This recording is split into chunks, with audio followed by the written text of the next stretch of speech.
Hello dear student, once again. Now as per the heading we are in the basics of mathematics required for JEE main and JEE advanced. मैंने आपको पहले ही clear किया है कि JEE की preparation करने के लिए आपको आपके कुछ बेसिक वार्म अप करना नेसेसरी है। ऐसा नहीं है कि एक पर्टिकुलर चैप्टर मैंने स्टार्ट कर दिया कि वो पूरा कंप्लीट हो जाएगा, उसके लिए कुछ बेसिक प्रिपरेशंस लगेंगे आपको। जैसे मैंने पहले बेसिक पार्ट में आपको बताया कि नंबर थ्योरी ये काफी इंपॉर्टेंट है। Rational number, irrational number, then prime numbers, natural number, integers, open interval क्या होता है, क्लोज इंटरवल क्या होता है, ये भी मैंने आपको एक्सप्लेन किया है। फिर मैंने जो नंबर का सेकंड पार्ट है दैट इज इमेजिनरी नंबर, उसके बारे में आपको कल इंफॉर्मेशन दी थी। उसमें स्पेशली मैंने आपको कवर करके दिया था इंटीग्रल पावर्स ऑफ आयोटा। तो ये इंटीग्रल पावर्स ऑफ आयोटा में थोड़ा नेगेटिव नंबर्स, नेगेटिव पावर्स के बारे में डिस्कस करते हैं। देखिए आपका जो हेडिंग है that is integral powers of iota. Iota means I means under root of -1. First ever imaginary number suggested by Euler.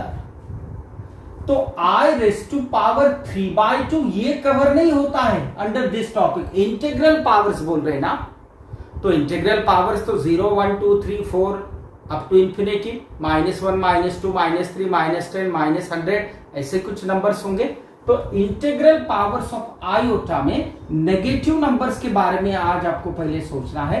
I raised to -1 can be written as 1/i।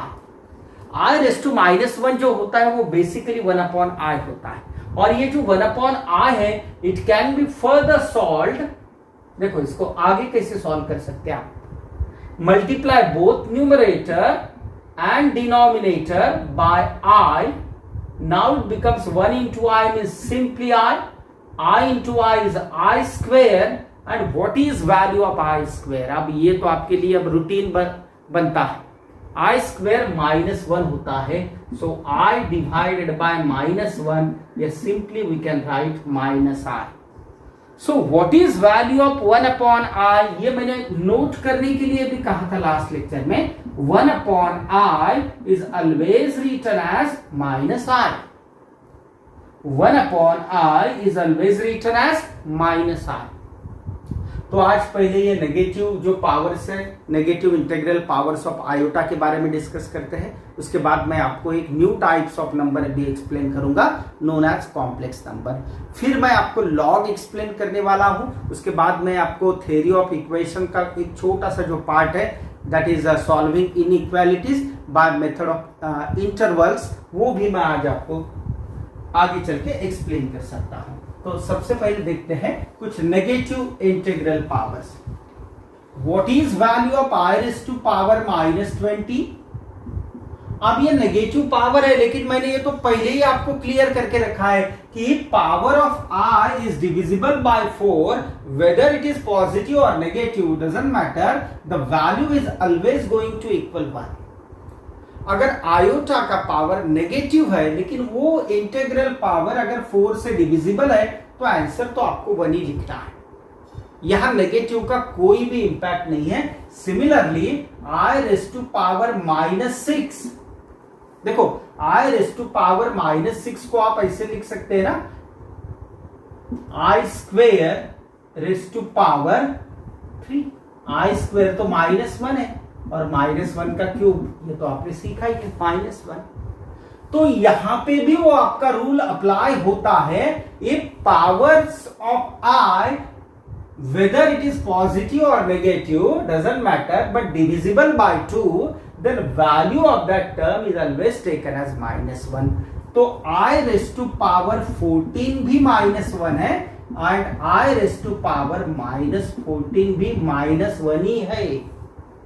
आपको ये माइनस के बारे में कुछ सोचना नहीं अलग से, because this power is divisible by 2, this power is divisible by 2, positive हो या नेगेटिव हो answer every time -1। Same happens here, I raised to power 20 का भी आंसर 1 है because power is divisible by 4 and I raised to power -20 का भी answer 1 ही है, उसमें कुछ -1 ऐसा कुछ नहीं आता है। तो आप ये याद रखेंगे नेगेटिव पावर्स के बारे में। अगर नेगेटिव ऐसे ऑड पावर्स आते हैं, for example I raised to power -17 power है आपका, तो इसे आप ऐसा लिखेंगे सबसे पहले 1/I raised to power 17। ये पावर 17 जो है ये 16 और ये I होगा। अब ये बस इतनी टर्म के ऊपर आप स्ट्रेस करेंगे। पहले 16 is divisible by 4, divisible by 4 है तो answer is 1। 1 into I is I and 1/I is -I, 1/I is -I। ये आप नोट कर लो, ये आप लर्न कर लो, ये आप सीख लो। 1/I will be always taken as -I, so ultimately I raised to power -17 ये -I आता है। ये पूरा इलेबरेशन है, ये पूरा एक्सप्लेनेशन है। What will be value of I raised to power -23? -23 के लिए आप ऐसा लिख सकते हैं I raised to power 23 in the denominator, क्योंकि ये लॉज ऑफ इंडेक्स का काफी बेसिक रूल है। A raised to power -1 -m can be written as 1/A raised to power m। जो नेगेटिव पावर है न्यूमरेटर में वो डिनोमिनेटर में आके पॉजिटिव बनता है। ये लॉज ऑफ इंडेक्स है, लॉज ऑफ पावर्स है, ये तो आपने सीखे होंगे। ओके, तो according to that basic mathematics it will become like this. Now 23 can be splitted as 22 into I। कैसे स्प्लिट करना है ये आपने पहले ही सीखा है। 22 जो पावर है that is divisible by 1 and that is divisible by 2 not by 4, that's why answer of that term is -1। तो ये बनता है आपका 1/-I। ये क्या बना है अभी तक 1/-I। अब आप 1/I तो आपको पहले नोट करके दिया है। 1/I इज -I, तो ये -I और यहां ऑलरेडी जो माइनस साइन था आपके साथ, that's why it becomes +I, that's why it becomes +I। एक बार फिर से देखते हैं, क्योंकि ये बेसिक है। बेसिक जितना स्ट्रांग होगा ना उतना आगे जाना सिंपल होता है। I raised to power -27, how will you write that power -27? It will be written as 1/I raised to 27. 27 means 26I. 26 is divisible only by 2, not by 4. That's why answer of that term is -1 and this is I already. अब 1/I, what is 1/I? 1/I तो -I होता है और upon में -1 है। Finally it becomes +I. This is the way to answer. This is the way to evaluate. This is the way to find the value. ये तरीका होता है वो वैल्यू फाइंड करने का नेगेटिव पावर्स के बारे में। तो अब नेगेटिव इंटीग्रल पावर्स हो या पॉजिटिव इंटीग्रल पावर्स हो, कैसे वैल्यू फाइंड करनी है ये अभी तक के डिस्कशन में कंप्लीट हुआ है। Now we move to the next part. Numbers theory में ही अब आगे बढ़ना है आपको, क्योंकि ये नंबर्स आपने अभी तक नहीं सीखे हैं। इमेजिनरी नंबर तो बिल्कुल न्यू था आपके लिए, वैसे ही अब एक न्यू टाइप ऑफ नंबर है दैट इज कॉम्प्लेक्स नंबर्स। तो अगला आपका बेसिक होगा कॉम्प्लेक्स नंबर्स के बारे में। देखो एक एक कवर कर रहे हैं। पहले रियल नंबर्स, उसके बारे में तो आप पहले से ही जानते थे। रैशनल इरैशनल के बारे में मैंने कुछ इंफॉर्मेशन, वैल्यूएबल इंफॉर्मेशन प्रोवाइड की है। इंटीजर क्या होते हैं, पॉजिटिव नेगेटिव इंटीजर, इंटरवल्स क्या होते हैं, ये तो मैंने आपको पहले ही एक्सप्लेन किया है। फिर मैंने आपको एक न्यू टाइप ऑफ नंबर बताया, what is the need of that imaginary number, वो भी एक्सप्लेन किया था। अब जो है, अब बारी है कॉम्प्लेक्स नंबर्स की। अब ये कॉम्प्लेक्स नंबर क्या होते हैं, देखो आई हैव ऑलरेडी क्लियर, ये दो रियल नंबर्स है। For example A and B both belongs to real.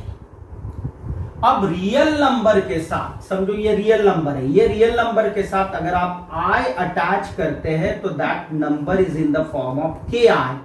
ऐसा नंबर होता है इमेजिनरी नंबर। एम आई राइट? सही है कि गलत है? सही है बिल्कुल।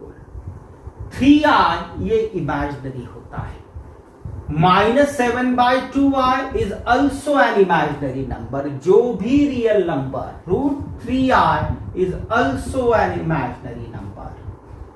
कोई भी रियल नंबर i के साथ अटैच होता है तो वो नंबर इमेजिनरी नंबर होता है। सिर्फ एक नंबर छोड़ के, कौन सा याद आ रहा है कि नहीं? एक नंबर मैंने रिस्ट्रिक्ट किया था, 0i नहीं होता है कभी, क्योंकि 0i is never imaginary. 0i तो 0 ही होता है ना, तो ये 0 सिर्फ अटैच नहीं कर सकते आप, नहीं तो ki ऐसा ये फॉर्मेट का कोई भी नंबर ये अल्टीमेटली इमेजिनरी नंबर होता है। अब ये कॉम्प्लेक्स नंबर्स के बारे में मैं आपको एक्सप्लेन कर रहा हूं। a एंड b ये दोनों रियल नंबर्स हैं, तो आप मुझे बता सकते हैं bi कौन सा नंबर होगा? bi इमेजिनरी नंबर होगा। बिल्कुल सही है, because this number is in the form of ki। bi क्या ki क्या, एक ही तो बात है, इमेजिनरी नंबर है। ओके, a कौन सा नंबर है? वो तो रियल नंबर है, बिल्कुल सही है। ये रियल, ये इमेजिनरी। अब ये दोनों का सैंडविच बनाएंगे लाइक दिस। अब ये जो न्यू नंबर है ये कौन सा है? क्या आप उसे रियल बोल सकते? नहीं बोल सकते। क्या आप उसे इमेजिनरी बोल सकते? नहीं बोल सकते। तो क्या है? ये एक मिक्सचर है। रियल एंड इमेजिनरी नंबर का जो मिक्सचर होता है वही तो कॉम्प्लेक्स नंबर होता है। तो कॉम्प्लेक्स नंबर की डेफिनेशन ये है,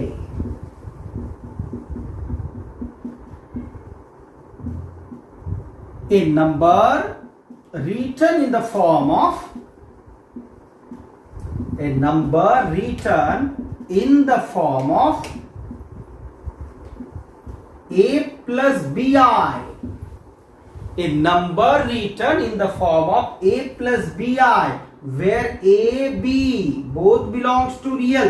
a और b तो रियल है, इसके बारे में कोई डाउट नहीं रखना है। और i तो वही है जो मैं आपको आयोटा एक्सप्लेन कर रहा था। i is nothing but √(-1) basic imaginary unit था, सजेस्टेड बाय यूलर। बार बार ये यूलर की याद आ रही है इसमें। ओके, तो ये जो नंबर होता है that is known as complex number. ये कॉम्प्लेक्स नंबर होता है।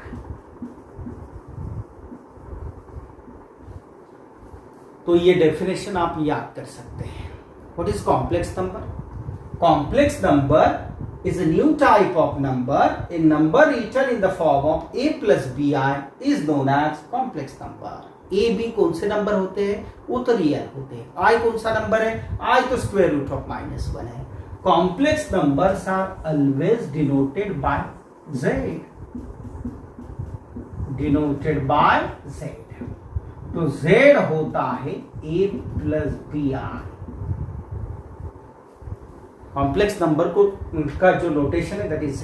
z मींस कैपिटल Z ही अप्लाई करें। z means complex number. अब याद रखेंगे आप। ओके, अब ये कॉम्प्लेक्स नंबर ना, इसमें दो पार्ट होते हैं। एक होता है रियल पार्ट, REZ बोलते हैं उसे। रियल पार्ट ऑफ z है a, और दूसरा होता है इमेजिनरी पार्ट ऑफ z, वो सिर्फ b होता है। तो भैया कॉम्प्लेक्स नंबर में कितने पार्ट्स होते हैं? कॉम्प्लेक्स नंबर में दो पार्ट्स होते हैं। एक पार्ट को आप क्या बोलते हैं? एक पार्ट को आप रियल पार्ट बोलते हैं। दूसरे पार्ट को आप क्या बोल सकते हैं? दूसरे पार्ट को आप इमेजिनरी पार्ट बोल सकते हैं। इमेजिनरी पार्ट ये किसके साथ अटैच होता है? इमेजिनरी पार्ट ये i के साथ अटैच होता है। कॉम्प्लेक्स नंबर क्या है? ये एक मिक्सचर है। कौन से दो नंबर्स का? रियल और इमेजिनरी नंबर का सैंडविच है। राइट है? आप बोलेंगे सर आपने तो ये बताया, फिर ये कौन सा नंबर है? अरे भैया ये भी तो कॉम्प्लेक्स नंबर है। इसे आप ऐसा नहीं लिख सकते, माइनस है लेकिन वो बेसिकली ऐसा है। ये आपके लिए a है, ये आपके लिए bi है। This is also the complex number. ऐसा तो नहीं कहा है कि b इज ऑलवेज पॉजिटिव, ऐसा होता तो बात अलग थी, लेकिन ऐसा नहीं है। a and b are just real numbers. तो आप मुझे कुछ कॉम्प्लेक्स नंबर्स बता सकते हैं? बिल्कुल बता सकते। क्यों नहीं बता सकते? बिल्कुल बताएंगे। 3 + 4r is a complex number. What is real part? अब इसके साथ में आप रियल पार्ट भी बोलते जाओ. What is real part? Real part of this complex number is 3 and imaginary part of this complex number is 4. कुछ लोगों को इसके साथ आई अटैच करने की आदत होती है, तो डू नॉट अटैच आई. मैं ये नहीं पूछ रहा हूं, इमेजिनरी पार्ट सिर्फ बी है, not B R. So do remember, ऐसे कुछ टेक्निकल मिस्टेक नहीं करने. 7 - 6i is also a complex number. यहां प्लस हो या माइनस हो, अल्टीमेटली कॉम्प्लेक्स नंबर ही होता है. तो what is real part here? Real part of this z is 7 and what is imaginary part of this z? Imaginary part of this z is -6. Minus की allergy थोड़ी है ना, minus भी तो चलते हैं, रैशनल चलते हैं, इरेशनल चलते हैं, इंटीजर्स चलते हैं, फ्रैक्शन चलते हैं. Any number, any real numbers are allowed here. तो ये होता है. इवन 0 भी चलता है. क्या ये 0 + 3i, this is also the complex number. ये भी कॉम्प्लेक्स नंबर ही है. क्या ये कॉम्प्लेक्स नंबर है? 0 + 7i, ये भी कॉम्प्लेक्स नंबर है. इसमें तो ऐसा तो नहीं लिखा है कि b is 0 और a is not 0, ऐसा कुछ नहीं लिखा है. क्या ये नंबर कॉम्प्लेक्स है? 3 + 0i, this is also the complex number. बात क्लियर कर लो. 3 + 0i is also a complex number. Are you getting this point? 7 को आप 7 + 0i लिख सकते हैं. It is also a complex number. 10 को आप 10 + 0i लिख सकते हैं. This is also a complex number. तो आप बोलेंगे सर ऐसा तो हर एक रियल नंबर्स के बारे में लिख सकते हैं. बिल्कुल लिख सकते हैं. -3/2 है तो -3/2 को आप -3/2 + 0i लिख सकते हैं. ये जो नंबर अभी तक आप इसे रियल बोलते थे, वो क्या है? वो कॉम्प्लेक्स नंबर भी है. अरे आप महाराष्ट्र में रहते हैं तो आप सिर्फ महाराष्ट्र के थोड़ी है, आप तो इंडियन भी है ना. पर ऑल्सो इन इंडिया. तो वैसा ही तो है. क्यों ऐसा बोल सकते? Because Maharashtra is a subset of India. Maharashtra is also subset of India. Similarly हर एक रियल नंबर को, जैसे हर एक महाराष्ट्रियन अल्टीमेटली इंडियन है, वैसे ही हर एक real number ultimately complex number है. क्यों है? क्योंकि जैसे महाराष्ट्र इंडिया का सबसेट है, वैसे ही रियल नंबर कॉम्प्लेक्स नंबर का सबसेट है. बात समझ में आ गई? तो कॉम्प्लेक्स नंबर का सबसे real number is a subset. Every real number, लिखना है ये point. Every real number is complex number. हर एक रियल नंबर कॉम्प्लेक्स नंबर होता है. रियल नंबर का सेट अगर R है तो R is a subset of C. C means set of complex number. तो फिर अब कोई ऐसा बोल सकता है क्या सर सारी इमेजिनरी नंबर्स कॉम्प्लेक्स होते हैं? बिल्कुल होते हैं. देखो कोई भी आप इमेजिनरी नंबर बोलो, जैसे 10i को आप 0 + 10i लिख सकते हो. तो ये a + bi के फॉर्मेट में आ रहा है. As it comes in the form of a + bi, it is surely a complex number. 10i जिसे आप कल तक सिर्फ इमेजिनरी बोल रहे थे, अभी आप कॉम्प्लेक्स नंबर ही बोल सकते हैं. तो every real number is ultimately complex number. Every imaginary number is ultimately a complex number. तो कॉम्प्लेक्स नंबर ये नंबर का यूनिवर्सल सेट है. कोई भी एनी नंबर दुनिया का कोई भी नंबर आप ले लो, वो अल्टीमेटली कॉम्प्लेक्स नंबर ही है. Every number is ultimately complex number. तो कॉम्प्लेक्स नंबर ये अभी तक नंबर का लार्जेस्ट सेट है, यूनिवर्सल सेट है. नंबर इसके बाहर नहीं आता है. स्पेसिफिक नहीं होगा, लेकिन आप कोई भी नंबर को अगर आप कॉम्प्लेक्स नंबर बोलेंगे तो that is all time true. हर एक नंबर को आप रियल नहीं बोल सकते. जैसे इसे आप रियल थोड़ी बोल सकते, ये तो इमेजिनरी नंबर है. और ये नंबर को आप इमेजिनरी थोड़ी बोल सकते, ये तो रियल नंबर है. लेकिन रियल हो या इमेजिनरी हो, अल्टीमेटली वो कॉम्प्लेक्स नंबर होता है. तो कॉम्प्लेक्स नंबर का सेट ये अभी तक नंबर के अल्टीमेट लेवल है, इसके बाद नंबर ही नहीं है। तो कॉम्प्लेक्स नंबर ये यूनिवर्सल सेट है नंबर का, उसका एक पार्ट रियल है डेफिनेटली, एक पार्ट इमेजिनरी है डेफिनेटली, और कुछ नंबर्स ऐसे हैं जो रियल में भी नहीं आते, इमेजिनरी में भी नहीं आते, वो ऐसे होते हैं। तो कॉम्प्लेक्स नंबर का सेट ये तीन बातों से बनता है।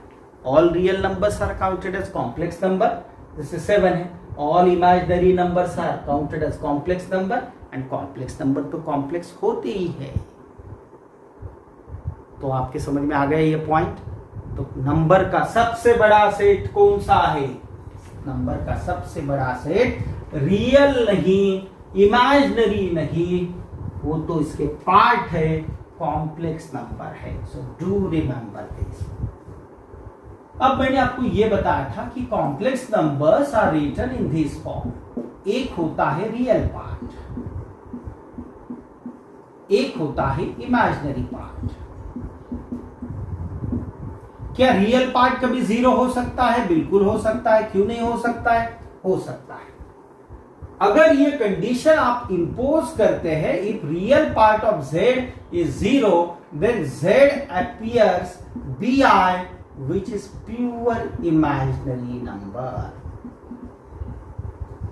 तो कॉम्प्लेक्स नंबर को आप कब प्योर इमेजिनरी नंबर बोल सकते हैं? कॉम्प्लेक्स नंबर को आप तब प्योर इमेजिनरी नंबर बोल सकते हैं जब वो कॉम्प्लेक्स नंबर का रियल पार्ट 0 होता है।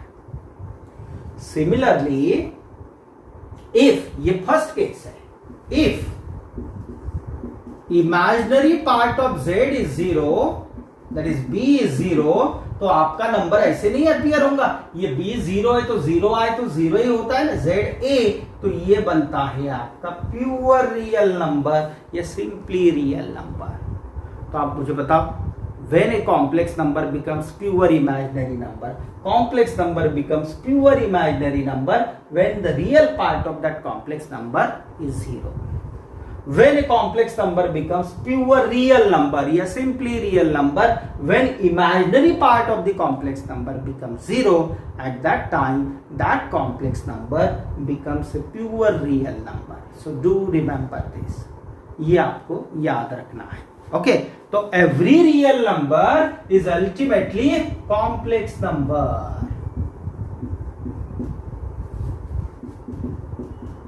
हर एक real number ultimately complex number ही होता है। तो एक बार बोलो मेरे साथ, every real number is complex number and every complex number is not real. अरे सारे महाराष्ट्रियन इंडियन होती ही है, ऑल महाराष्ट्रियन आर इंडियंस, बिल्कुल सही है। तो क्या आप ऐसा बोल सकते हैं ऑल इंडियंस आर महाराष्ट्रियन? ऐसा नहीं बोल सकते। इंडिया में तो और भी कितने सारे स्टेट्स हैं, कुछ बिहारी हो सकते हैं, कुछ राजस्थानी हो सकते हैं, कुछ गुजराती हो सकते हैं, अलग अलग हो सकते हैं। तो एक तरफ से ये ट्रू है, every real number is complex number, but every complex number, अब नॉट मत लगाओ, नॉट बोलेंगे तो पूरा आप वो पॉसिबिलिटी खत्म कर रहे। सारे महाराष्ट्रियन इंडियन नहीं होते, all Maharashtrians are Indians, but all Indians are not Maharashtrian, ऐसा मत बोलो। All Indians are not necessarily Maharashtrian. Necessary नहीं, हो भी तो सकते हैं ना, वैसा ही तो है। Every real number is complex number, but every complex number is not, सिर्फ नॉट नहीं, सिर्फ नॉट नहीं, not necessarily real number. Okay, ये एक पॉइंट था जो आपको अभी याद रखना था। Now will move forward. देखो, कॉम्प्लेक्स नंबर में ना कुछ टर्म्स आपको सीखनी है। ये बन गया भाई आपका complex number z, number return in the form of a plus B I, ये कॉम्प्लेक्स नंबर है। अब ये z bar a minus bi, this is known as complex conjugate। ये कॉन्जुगेट है भैया, नंबर 1 का कॉन्जुगेट है। तो कॉम्प्लेक्स नंबर और उसके कॉन्जुगेट में कितना लिटिल डिफरेंस है आप देख लो। तो मैं यहाँ कॉम्प्लेक्स नंबर लिखूंगा, आप मुझे ओरली बताएंगे इसका कॉन्जुगेट क्या है। कॉन्जुगेट 3 - 7i, बिल्कुल राइट। 2 - 7i का कॉन्जुगेट 2 + 7i, बिल्कुल राइट है। -3 - 4i का कॉन्जुगेट -3 + 4i। देखो गलत नहीं करना है, आपको मैंने सिर्फ एक साइन बदलने की परमिशन दी है। प्लस को माइनस करना, माइनस को प्लस करना is not the way for finding a complex conjugate. जो यहां साइन है वो बदल रहा है, ये नहीं बदल रहा है। तो आप मुझे बता सकते हैं अब इसका कॉन्जुगेट क्या है। कई लोग बोलते हैं सर इसका कॉन्जुगेट तो ये है, गलत। आपने ठीक से समझा ही नहीं है उसे। कौन सा साइन बदलना था, कौन सा साइन बदलना था, ये साइन बदलना था। आपने कौन सा साइन बदल दिया, आई के साथ जो है क्या उसे बदल दिया, वो तो वैसा ही रखा आपने। तो आप बोलेंगे सर हाँ अब बदल दिया, अब तो हो गया। Still not conjugate. कॉन्जुगेट में सिर्फ एक साइन बदलना है, कौन सा सीख लो, दूसरा नहीं बदलना है, ये भी तो कंपलसरी है। तो ये रॉन्ग है, तो करेक्ट कॉन्जुगेट है ये साइन बदलना है आपको। 7i इसे नहीं बदलना है। इमेजिनरी पार्ट जो है वो प्लस का माइनस, माइनस का प्लस है, उसके साथ आप खेल सकते हैं, बाकी कुछ भी नहीं चेंज करना है। That is the way to obtain the conjugate. ये गलती आप इसके बाद नहीं करेंगे। वो कंफर्म करने के लिए, क्योंकि आप वर्चुअल पढ़ रहे हैं तो मुझे कैसे कंफर्मेशन आएगा। What is the conjugate? Conjugate is -3 + 7i, बिल्कुल सही है। तो इसका कॉन्जुगेट क्या होगा? इसका कॉन्जुगेट आप निकालेंगे तो -3 - 7i, वही तो आ रहा है। मींस ये एक दूसरे के क्या है, ये एक दूसरे के कॉन्जुगेट्स होते हैं। अगर z का कॉन्जुगेट z बार है तो z बार का कॉन्जुगेट आपको कहीं सिटी में देखना नहीं है, वही है उसका conjugate. So z and z bar are conjugates of each other, that is the correct line। वो correct line है। z and z bar are conjugates of each other। z का z बार का z। बहुत बेसिक बात है भैया, लेकिन ये सीखनी पड़ती है स्टार्टिंग में, इससे तो आपका बेस बनेगा। ठीक है, तो इसका कॉन्जुगेट बता, तब जाके मैं मानूंगा आपने कुछ सीख लिया है। What is the conjugate? Conjugate minus का प्लस, ये साइन बदलना है, ये नहीं बदलना है, ये कॉन्जुगेट। Getting this? तो ये होता है कॉन्जुगेट। तो मैंने आपको z बता दिया। अब इसके बाद इसे कॉन्जुगेट इतना लंबा नहीं बोलूंगा मैं, इसे सिर्फ सिंपली z बार बोलूंगा। अब मैं आपको बताऊंगा -z। -z मींस ये z को नेगेटिव करना है। अब दोनों साइन बदल दो। अब मत देखो कौन सा रियल बदलना है कि imaginary. Change all this science available. Plus के माइनस कर दो, माइनस के प्लस कर दो। ये है आपका एडिटिव इनवर्स। एडिशन वाला इनवर्स है ये। जैसे 3 में आप कौन सा नंबर ऐड करेंगे तब जाके आपको 0 मिलता है।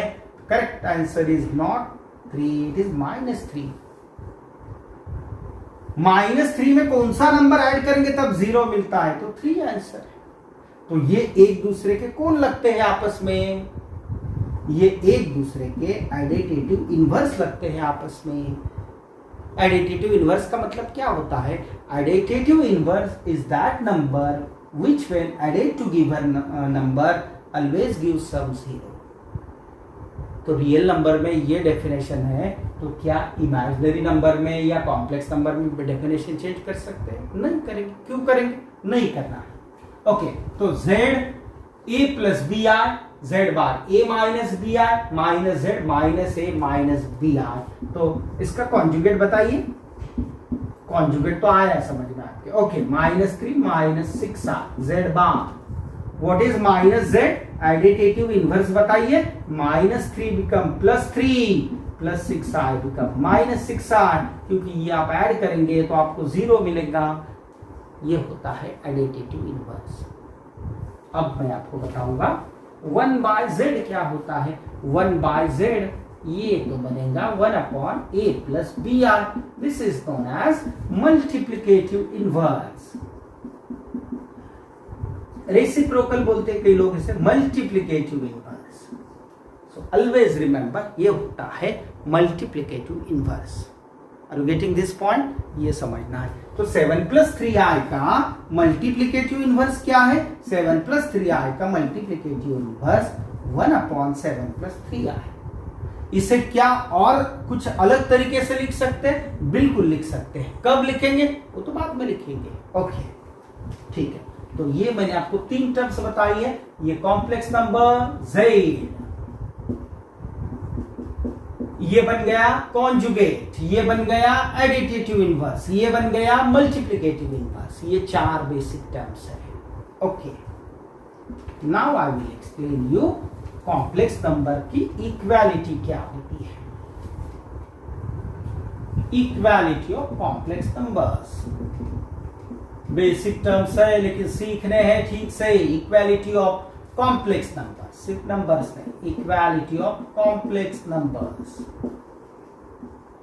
कॉम्प्लेक्स नंबर का आगे चल के एक चैप्टर ही आपको आने वाला है, तब तो मैं उसे फुल डिटेल में जेई मेन, जेई एडवांस की लेवल तक एक्सप्लेन करूंगा, लेकिन अभी नहीं। अभी तो क्या सीखना है? We are in the basics of maths required for JEE। Okay, equality of complex numbers क्या होती है? अगर ये Z1 है आपका a + bi एंड Z2 है आपका c + di, एंड अगर Z1 = Z2 है तो आप ये समझ लो a = c है, real parts equals to real part, imaginary part equals to imaginary part. दो कॉम्प्लेक्स नंबर अगर इक्वल है तो इसका मतलब है रियल पार्ट और रियल पार्ट सेम है, इमेजिनरी पार्ट और इमेजिनरी पार्ट सेम है। तो क्या ये छोटा सा कंसेप्ट अप्लाई करके आप मुझे बोल सकते हैं what is value of a and b here? ये दो कॉम्प्लेक्स नंबर है, one is written on left side, other is written on right side, both are equal to each other. तो ये दोनों इक्वल है। इक्वल है तो रियल पार्ट के साथ रियल पार्ट इक्वल होगा, इमेजिनरी पार्ट के साथ इमेजिनरी पार्ट इक्वल होगा। ये हो गया a की वैल्यू, b की वैल्यू। ओके, नहीं समझा? फिर से एक बार बता दे। -7 - 6i = x + iy। तो अब बताइए, ये दो कॉम्प्लेक्स नंबर इक्वल है तो x की वैल्यू -7 है, y की वैल्यू -6 है। ये होता है तरीका इक्वालिटी। अब इक्वालिटी के बाद आता है इनइक्वालिटी। इनइक्वालिटी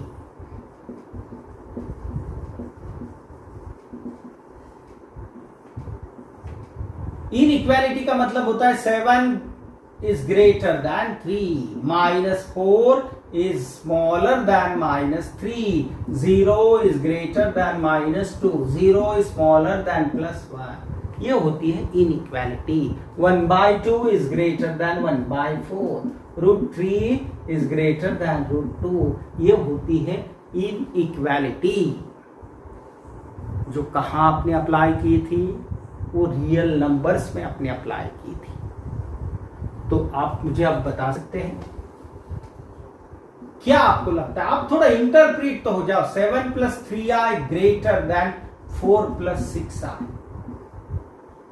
ये सही है कि 4 + 6i > 7 + 3i?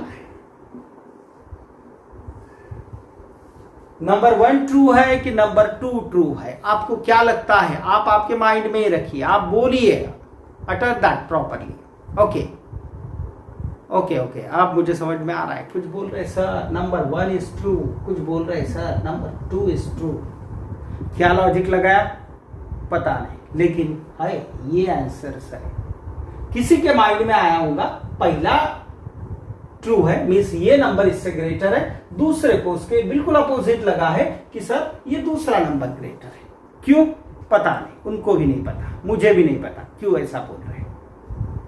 अब एक बात समझनी है, दोनों में से कौन सा करेक्ट होगा? आप सस्पेंस नहीं रखूंगा। अब 1 ट्रू होगा कि 2 ट्रू होगा, तो बात समझिए दोनों रॉन्ग है। सर आप बोल सकते सर ऐसा कैसा हो सकता है 6 greater than 4 and 6 smaller than 4। ये अब जिसी को पता नहीं है उसमें से एक तो करेक्ट तो होगा ही ना, कोई एक तो बड़ा होगा या किसी को दूसरा बड़ा लग सकता है, नहीं तो ज्यादा से ज्यादा इक्वल हो सकता है। इक्वल तो नहीं है क्योंकि इक्वालिटी तो आपने अभी भी बताया, इक्वल तो तभी होते हैं जब real part equals to real part, imaginary part equals to imaginary part at a time. नहीं तो 6 + 2y और ये 6 + 3y ये इक्वल नहीं होते क्योंकि इसमें रियल इक्वल है बट इमेजिनरी डिफरेंट है, they are not equal to each other. तो ये कोई ऐसा सोच सकता है कि सर एट ए टाइम ऐसा तो पॉसिबल नहीं है। हाँ हो सकते हैं हम गलत हुए, 1 मैंने बोला था लेकिन 1 2 नहीं 2 होगा, कोई ऐसा बोल सकता है सर 2 नहीं 1 2 होगा, लेकिन दोनों गलत है ऐसा कैसे बोल सकते हैं आप। तो वही स्टेटमेंट है in case of complex number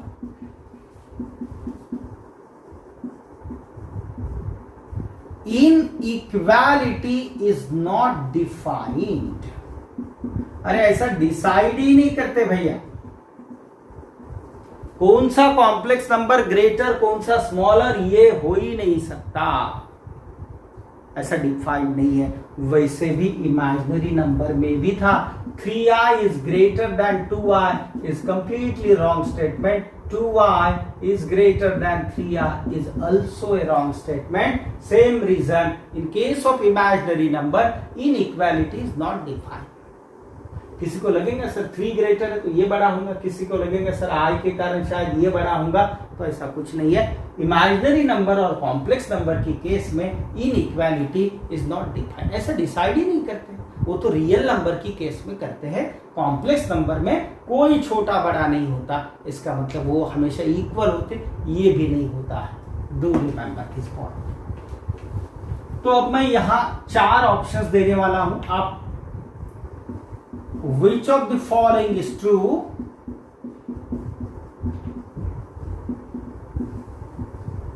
Option number 1, 3 + 8i is greater than 2 + 7i.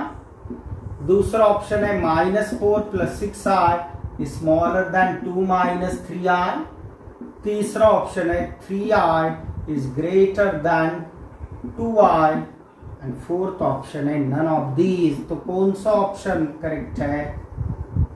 अभी तो बताया कि कॉम्प्लेक्स नंबर में इनइक्वालिटी इज नॉट डिफाइंड, यहां पे भी नॉट डिफाइंड, इमेजिनरी नंबर भी नॉट डिफाइंड, तो करेक्ट आंसर है none of these. So always remember complex number में इनइक्वालिटी का कंसेप्ट नहीं है, इनइक्वालिटी डिफाइंड नहीं है। इमेजिनरी नंबर में भी ऐसा नहीं सोचते हैं कौन सा ग्रेटर कौन सा स्मॉलर। तो अब देखो मैंने 2 स्टेटमेंट आपके सामने रखे थे, कॉम्प्लेक्स नंबर में इनइक्वालिटी डिफाइन नहीं है, at the same time real number में इनइक्वालिटी है। कौन ग्रेटर कौन स्मॉलर ये डिसाइड होता है एवरी टाइम। फिर वो 2 कौन से भी टाइप के नंबर, रैशनल इरैशनल हो तो भी आप डिसाइड कर सकते हो which is greater which is smaller. Integer में भी होता है, एक इंटीजर फ्रैक्शन में भी होता है, सारे पॉसिबल कॉम्बिनेशन है, मीन्स दैट इज पॉसिबल। तो अब मैं यहां लिख रहा हूं इफ अगर ये है तो क्या है। आप तो मुझे पता है, अब तो कई सारे स्टूडेंट्स बोलेंगे सर अब आपने गलत लिखना स्टार्ट किया है। अभी तो आपने बताया कि कॉम्प्लेक्स नंबर में इनइक्वालिटी डिफाइन नहीं है और आप लिख रहे ये कॉम्प्लेक्स है ये कॉम्प्लेक्स है, आप ही ने तो सीखा है, और अब आप बोल रहे कि ये कॉम्प्लेक्स नंबर इससे ग्रेटर है, तो ये कैसे हो सकता है। तो आप में से कई स्टूडेंट बोलेंगे सर आपने इनवैलिड स्टेटमेंट लिखा है, ऐसा स्टेटमेंट लिखा है जिसकी कोई वैलिडिटी नहीं है, जिसकी कोई ट्रूथ वैल्यू नहीं है। तो ऐसा नहीं है, ये भी स्टेटमेंट को आप ट्रू कर सकते हो। कैसे कर सकते हो बताइए, सोचिए जरा। हाँ सोच थिंकिंग पावर आपको डेवलप करनी है, आपको सॉल्विंग पावर डेवलप करनी है, आपको क्वांटिटेटिव आपको क्वालिटेटिव एप्टीट्यूड अरिथमेटिक एप्टीट्यूड, ये सारे एप्टीट्यूड डेवलप करने हैं, क्योंकि ये एग्जाम उसी एप्टीट्यूड की तो एग्जाम है। रीजनिंग डेवलप करना है।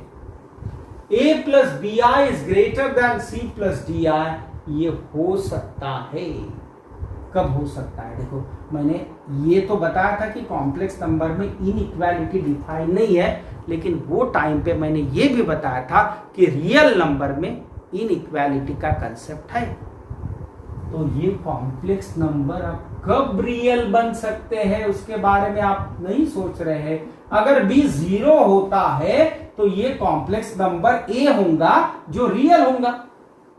अगर ये d 0 है तो ये कॉम्प्लेक्स नंबर c होगा जो रियल होगा। और रियल नंबर में तो ये बिल्कुल पॉसिबल है, कोई एक दूसरे से बड़ा हो सकता है।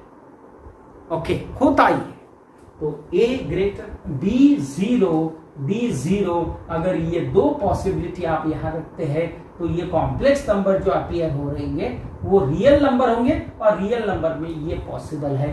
तो if a plus B I is greater than c plus D I, then इसे वैलिड करने के लिए, इसे ट्रू करने के लिए ये पॉसिबिलिटी आपको रखनी है। Are you getting this? ये समझना है, ये सीखना है आपको। तो अभी तक मैंने जो बताया है एक बार आप उसे क्विकली रिवाइज करेंगे कल तक। अगले लेक्चर में मैं आपको कॉम्प्लेक्स नंबर का अलजेब्रा में addition, subtraction, multiplication, division, square, cube, square root, cube root, ये सब बातें बताऊंगा। उसके बाद फिर मैं अगले बेसिक की तरफ जाऊंगा।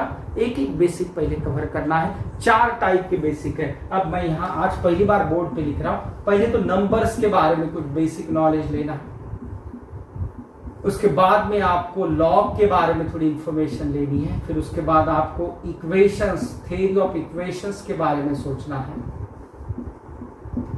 आपको इनइक्वालिटीज के बारे में भी सोचना है। ये 4 बेसिक पॉइंट आपके सबसे पहले कवर करने हैं, तब जाके 1 बाय 1 मेन या एडवांस पॉइंट ऑफ व्यू से एक एक चैप्टर स्टार्ट होगा। ओके, तो अभी के लिए यही रुकते हैं, कल यहाँ से आगे कंटिन्यू होगा। Okay, enjoy your day.